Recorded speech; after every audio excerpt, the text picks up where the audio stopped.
नाशिक महापालिका निवडणुकीसाठी आजपासून उमेदवार अर्ज भरण्याची प्रक्रिया सुरू झाली आहे। नाशिक शहरातील वेगवेगळ्या विभागात अर्ज भरण्याची सुविधा उपलब्ध करून देण्यात आली। यावेळी सर्व ठिकाणी मोठा पोलीस बंदोबस्त राहणार आहे। पुण्याच्या मनसर नगरपंचायतीच्या निवडणुकीत ईव्हीएम बाबत प्रश्न उपस्थित झालेले आहेत। आम आदमी पार्टीचे उमेदवार सलीम बशीर इनामदार यांना केवळ एकच मत मिळाल्यानं त्यांनी निवडणूक प्रक्रियेबाबत शंका उपस्थित केली आहे। या प्रकरणी त्यांनी मुंबई हायकोर्टात दाद मागण्याची तयारी केली आहे। नंदुरबार महानगरपालिकेचे नवनिर्वाचित नगराध्यक्ष रत्न रघुवंशी यांनी पदभार स्वीकारला। जनतेच्या आशीर्वादाने नंदुरबार शहराच्या विकासासाठी आपण बांधील राहू असा विश्वास त्यांनी यावेळी व्यक्त केला। सोलापूरमध्ये यंदा प्रथमच महापालिका निवडणुकांची मतमोजणी 60 ठिकाणी करण्याचं नियोजन आहे। ईव्हीएम मशीन रामवाडी गोदामात ठेवण्यात आल्यानं तो परिसर सील करण्यात आलेला आहे। तर निकालानंतर ईव्हीएम पुन्हा गोदामात आणून ठेवण्यात येणार आहे।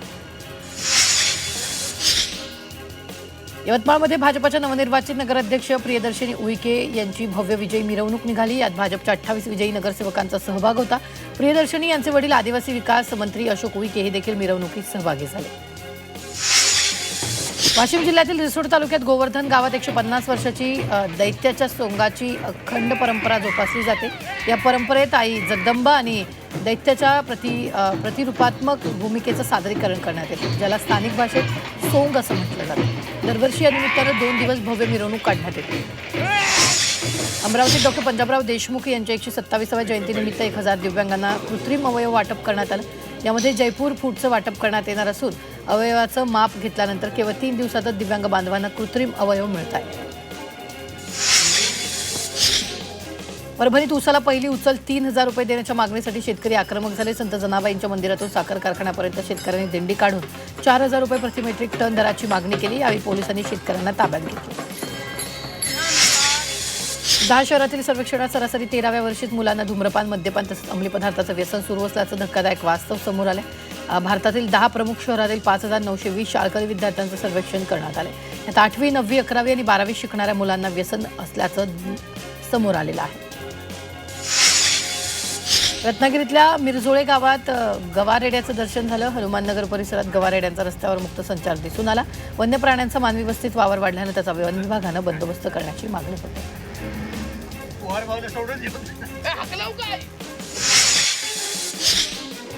अंधेकर कुटुंबियांना उमेदवारी देऊ नका अशी मागणी आयुष कोमकरच्या आईनं केली। आयुष कोमकरच्या आईचा एक व्हिडिओ सध्या समोर आलाय। या व्हिडिओतून आयुषच्या आईनं ही मागणी केली। अंधेकर कुटुंबियांना जो पक्ष उमेदवारी देईल त्या पक्षाच्या कार्यालयासमोर आत्मदहन करण्याचा इशाराही त्यांनी दिलेला आहे। जिल्हा परिषद आणि पंचायत समिती निवडणुकीसाठीच्या नियमांमध्ये राज्याच्या ग्रामविकास खात्याने एक महत्त्वपूर्ण बदल केलेला आहे। यापुढे ईव्हीएम बॅलेट मशीन, यावर पहिला राष्ट्रीय पक्ष, त्यानंतर प्रादेशिक पक्ष, मग अपक्ष उमेदवार असा क्रम असेल। या क्रमानेच उमेदवारांची यादी प्रसिद्ध करण्यात येणार आहे। ग्रामविकास खात्यानं यासंबंधी एक GR प्रसिद्ध केला आहे। वर्षा बंगल्यावर महायुतीच्या नेत्यांची बैठक पार पडली। महायुतीच्या नेत्यांमध्ये 150 जागांवर एकमत होतं, मात्र 77 जागांवर तिढा कायम होता। या तिढा असलेल्या 77 जागांवर बैठकीत चर्चा पार पडली असून 77 पैकी 30 ते 35 जागांचा तिढा सुटल्याची विश्वसनीय सूत्रांनी माहिती दिली आहे।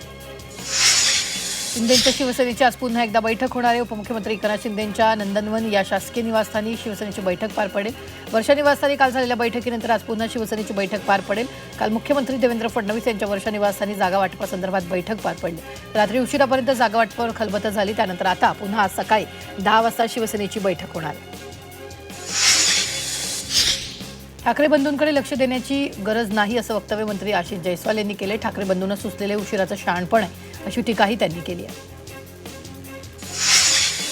अकोला जिल्ह्यातील तेल्हारा नगर परिषद निवडणुकीच्या निकालावर संशय व्यक्त करण्यात आला। शिवसेना उद्धव बाळासाहेब ठाकरे पक्षाच्या उमेदवार शिवानी थाटेंनी याबाबत तेल्हारा पोलीस ठाण्यात तक्रार दिली आहे। निकालाच्या दिवशी सकाळी मोबाईलवर तुम्ही 981 मतांनी पराभूत होणार असल्याचा संदेश प्राप्त झाल्याचं थाटेंनी म्हटलं।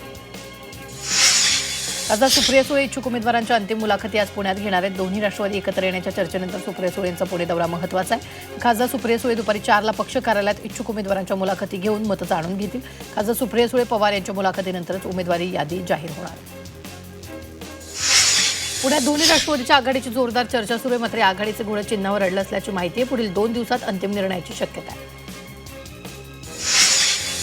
कोल्हापूर महानगरपालिका निवडणुकीच्या निमित्तानं महायुतीनंतर आता महाविकास आघाडीमध्ये जागा वाटपावरून दावा प्रतिदावा केला जातोय। प्रत्येक प्रभागात 1 याप्रमाणे 21 जागा द्या अशी मागणी शिवसेना उद्धव बाळासाहेब ठाकरे पक्ष आणि राष्ट्रवादी काँग्रेस शरदचंद्र पवार पक्षानं केलेला आहे। त्यामुळे कोल्हापुरात काँग्रेसचं नेतृत्व करणारे सतीश पाटील काय निर्णय घेतात हे पाहणं महत्त्वाचं आहे। दिल्लीचे माजी मुख्यमंत्री अरविंद केजरीवाल यांच्या नेतृत्वातील आम आदमी पक्षानं मुंबई पालिकेच्या निवडणुकीत उतरण्याचा निर्णय घेतलाय। या निवडणुकीच्या प्रचारासाठी अरविंद केजरीवाल, मनीष सिसोदिया, पंजाबचे मुख्यमंत्री भगवंत मान हे नेते मुंबईच्या प्रचारासाठी मैदानात उतरणार आहेत। मुंबई पालिकेच्या सर्व 227 जागांवर आम आदमी पक्ष निवडणूक लढवणार आहे।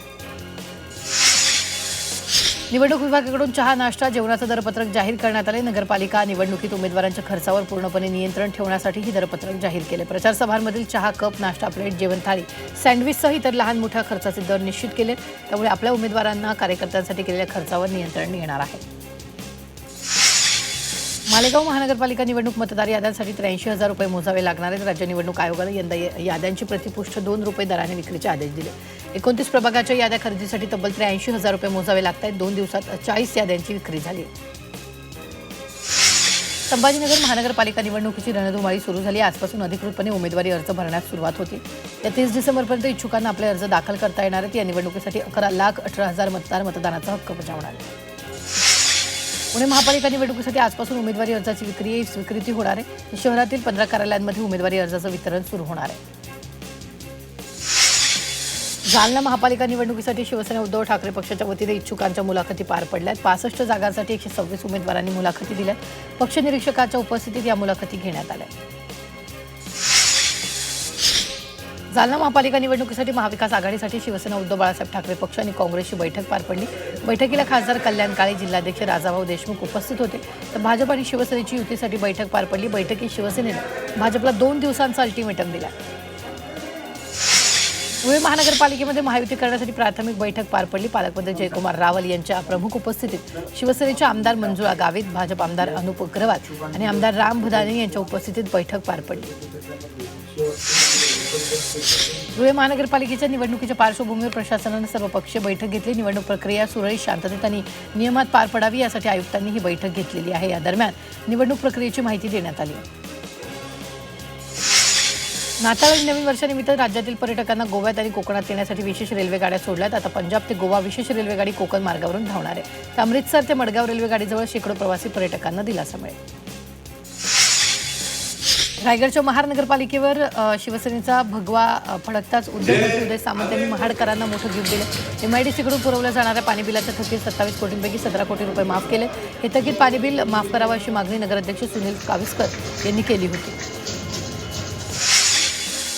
आता प्रवाशांना लोकलच्या दारात लटकता येणार नाही, कारण पावसाळ्यात पाण्याचा निचरा होण्यासाठी असलेल्या लोकल डब्याच्या पन्हाळीची जागा बदलण्यात येणार आहे। त्यामुळे लोकलच्या दरवाजाच्या पन्हाळीला धरून उभं राहणाऱ्या प्रवाशांचे वांदे होणार आहे। जर तुम्ही अद्याप तुमचं पॅन कार्ड आधारशी लिंक केलं नसेल तर तुमची चिंता वाढू शकते। केंद्र सरकारच्या आदेशानुसार 31 डिसेंबर 2025 पर्यंत पॅन कार्ड आणि आधार कार्ड एकमेकांना लिंक केलं नाही तर 1 जानेवारीपासून पॅन कार्ड निष्क्रिय होईल। त्यामुळे अनेकांना अडचणींचा सामना करावा लागू शकतो। औरंगाबाद विमानतळाचं नाव छत्रपती संभाजीनगर विमानतळ करण्यास नागरी उड्डाण मंत्रालयानं परवानगी दिली। त्यानुसार नाव बदलण्याची प्रक्रिया सुरू असल्याची माहिती विमानतळ प्राधिकरणाच्या अधिकाऱ्यांनी दिली। त्यानुसार आता औरंगाबाद विमानतळाचं नाव छत्रपती संभाजीनगर विमानतळ असं होणार आहे। राज्यातील 2000 न्यायालयांची सुरक्षा मजबूत होणार आहे। यावेळी पहिल्या टप्प्यात मुंबई हायकोर्टाचं मुख्यपीठ, नागपूर आणि औरंगाबाद खंडपीठ आणि कोल्हापूरचे सर्किट बेंच तसंच इथं कार्यरत न्यायमूर्तींच्या निवासांनी सुरक्षा कर्मचारी पुरवले जाणार आहेत। यासाठी 15 कोटींचा निधीची शासनानं मान्यता दिली। नंदुरबारमधील सारंगखेड्याच्या यात्रेत 756 घोड्यांच्या विक्रीतून 4,24,00,000ची उलाढाल झाली। यात सर्वाधिक मारवाड जातीवंत घोडे विकले गेलेत। यावर्षी सर्वाधिक घोडे दक्षिण भारतातील व्यापाऱ्यांनी खरेदी केले। अकोल्यातील ख्रिश्चन कॉलनीमध्ये नाताळ सणाचा उत्साह पाहायला मिळतोय। नाताळ सणानिमित्त शहरातील विविध चर्चमध्ये आणि घरांवर आकर्षक विद्युत रोषणाई करण्यात आली। नाताळासाठी बाजारपेठ सजली असून ख्रिश्चन कॉलनी कंदील रंगीबेरंगी विद्युत रोषणाईने उजळून निघाली। वसईत ख्रिसमस कार्निवलची धूम पाहायला मिळते। नारासुपारामधील गास गावात भव्य ख्रिसमस कार्निवलचं आयोजन करण्यात आलं। या कार्निवलमध्ये जवळजवळ 500हून अधिक नागरिकांनी उत्स्फूर्त सहभाग नोंदवला। या कार्निवलमुळे संपूर्ण परिसर ख्रिसमसच्या आनंदात न्हाऊन निघाला होता। नाताळ आणि नववर्षानिमित्त मुंबईतील रेस्टॉरंट्स, हॉटेल्स, पार्टी हॉल्स, बार, पब अशा विविध ठिकाणी अग्निसुरक्षा तपासणी करण्यास सुरुवात करण्यात आली।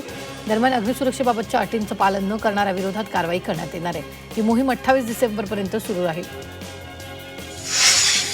कोल्हापुरातील अंबाबाईच्या चरणी भाविकांनी भरभरून दान केले। 2 महिन्यात तब्बल 2,44,00,000 दान भाविकांनी अर्पण केलं। मंदिर प्रशासनानं ही माहिती दिली। 10 दानपेट्यांमधून 2 कोटींहून अधिक रक्कम जमा झाली। भाविकांनी रोख रकमेसह नाणी तसंच काही प्रमाणात मौल्यवान वस्तूही देवीच्या चरणी अर्पण केल्या। पश्चिम रेल्वेच्या कांदिवली बोरिवली भागात 6व्या मार्गिकेच्या कामासाठी 21 डिसेंबरपासून 30 दिवसांचा मेगा ब्लॉक घेण्यात आला. या मेगा ब्लॉकमुळे आठवड्याच्या पहिल्याच दिवशी 100 लोकल रद्द करण्यात आला. त्यामुळे प्रवाशांची मोठी गैरसोय झाली, तर काही दिवस गाड्यांच्या वेळापत्रकावर परिणाम होण्याची शक्यता आहे.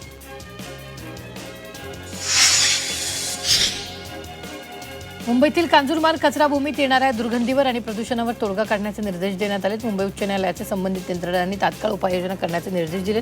कांजूरमार्ग परिसरातील जागेवर कचरा टाकण्यासाठी दिलेल्या पर्यावरणीय मंजुरीला आव्हान देणाऱ्या अनेक याचिका न्यायालयात दाखल करण्यात आल्या. मुंबईतील फोर्ट, वरळी, बीकेसी, अंधेरी या भागातील सरकारी आणि खाजगी प्रकल्पांमध्ये वायू प्रदूषणाच्या नियमांचं उल्लंघन केलं जात आहे. त्यामुळे शहरातील हवेची गुणवत्ता दिवसेंदिवस ढासळते. तरीही संबंधित प्रकल्पांवर कारवाई का केली नाही याचं स्पष्टीकरण देण्याचे निर्देश मुंबई उच्च न्यायालयानं मुंबई महापालिकेला दिले. बदलापूरनंतर आता वांगणीजवळील कराव गावात बिबट्या आढळला. या बिबट्यामुळे परिसरात भीतीचं वातावरण आहे. त्यामुळे या बिबट्याला जेरबंद करण्यासाठी तातडीने उपाययोजना करण्याची मागणी स्थानिकांकडून करण्यात आली. नाशिकच्या जेजूरकर मळ्यात बिबट्याचा वावर दिसून आला. मळ्यातील लॉन्चच्या सीसीटीव्हीत बिबट्या चित्रित झालाय. त्यामुळे परिसरातील नागरिकांमध्ये दहशत निर्माण झाली. रात्रीच्या वेळी बिबट्या सीसीटीव्हीत चित्रित झालेला आहे. नाशिक जिल्ह्यात द्राक्ष निर्यातदारांच्या संख्येत मोठी घट झालेली. अतिवृष्टी आणि हवामान बदलामुळे राज्यातील द्राक्ष बागांचं मोठं नुकसान झालं. याचा थेट परिणाम द्राक्ष निर्यातीवर झाला. त्यामुळे यंदा द्राक्ष निर्यातीचं उद्दिष्ट गाठणे आव्हानात्मक ठरणार आहे. नाशिक जिल्ह्यात उन्हाळी कांद्याच्या दरात घसरण झाली. लासलगाव कृषी उत्पन्न बाजार समितीत लाल कांद्याच्या दरात प्रति क्विंटल सुमारे 500 रुपये तर उन्हाळी कांद्याच्या दरात सुमारे 850 रुपयांची घसरण झाली. बांगलादेशसह परदेशात कांद्याची निर्यात घटली, तर देशांतर्गत बाजार समित्यांमध्ये लाल कांद्याची आवक वाढली. गोवा पब आग प्रकरणी नाईट क्लबचे मालक सौरभ आणि गौरव लुथरा यांच्या पोलीस कोठडीत 5 दिवसाची वाढ करण्यात आलेली. तपासकर्त्यांनी पुढील चौकशीसाठी आणि प्रकरणाशी संबंधित काही कागदपत्र जप्त करण्यासाठी त्यांची कोठडी वाढवण्याची मागणी केली. नांदेडमध्ये राष्ट्रवादीचे प्रदेश सरचिटणीस जीवन घोगरे पाटलांचं अपहरण करून बेदम मारहाण करण्यात आले. या मारहाणीत घोगरे पाटील गंभीर जखमी झाले. ही अपहरणाची घटना सीसीटीव्हीत कैद झाली. संभाजीनगरातील रांजणगावात अवैध दारू विक्री विरोधात बंद पुकारण्यात आला. या बंदला सर्व राजकीय, सामाजिक, शैक्षणिक संस्था आणि व्यापारी संघटनांनी पाठिंबा दिला. मात्र येत्या 8 दिवसात कारवाई न केल्यास गाव बेमुदत संपूर्ण बंद राहील असा इशारा देण्यात आला. अकोल्यात भारतीय कम्युनिस्ट पक्षानं निषेध आंदोलन केले. केंद्र सरकार महात्मा गांधी राष्ट्रीय ग्रामीण रोजगार हमी योजना कायद्याचं नाव बदलून मूळ कायद्यातील तरतुदींमध्ये बदल करण्याचा प्रयत्न करत असल्याचा आरोप भाकपकडून करण्यात आलेला आहे. त्याविरोधात त्यांनी अकोल्यात निषेध आंदोलन केलं. जर मनरेगा कायद्यात बदल करण्यात आले तर राज्यभर तीव्र आंदोलन छेडण्याचा इशारा भाकपच्या वतीनं देण्यात आला. नागपुरातील बुधवारी परिसरात एका इमारतीत आग लागली. या घटनेची माहिती मिळताच अग्निशमन दलाच्या गाड्या घटनास्थळी दाखल झाल्या. मात्र दाटीवाटीची वस्ती असल्यानं अग्निशमन दलाच्या गाड्या जाण्यास अडचण आली, तर आगीवर नियंत्रण मिळवण्याचे प्रयत्न सुरू आहेत. अमरावती जिल्ह्यातील चांदूर रेल्वे शहरालगत असलेल्या मीरा इंडस्ट्रीज इथं आज मंगळवारी पहाटेच्या दरम्यान अचानक आग लागून संपूर्ण कंपनी खाक झाली. या आगीत लाखोंचं नुकसान झालं. शॉर्ट सर्किटनं आग लागल्याची चर्चा सुरू असून याची अधिकृत माहिती मिळू शकलेली नाही.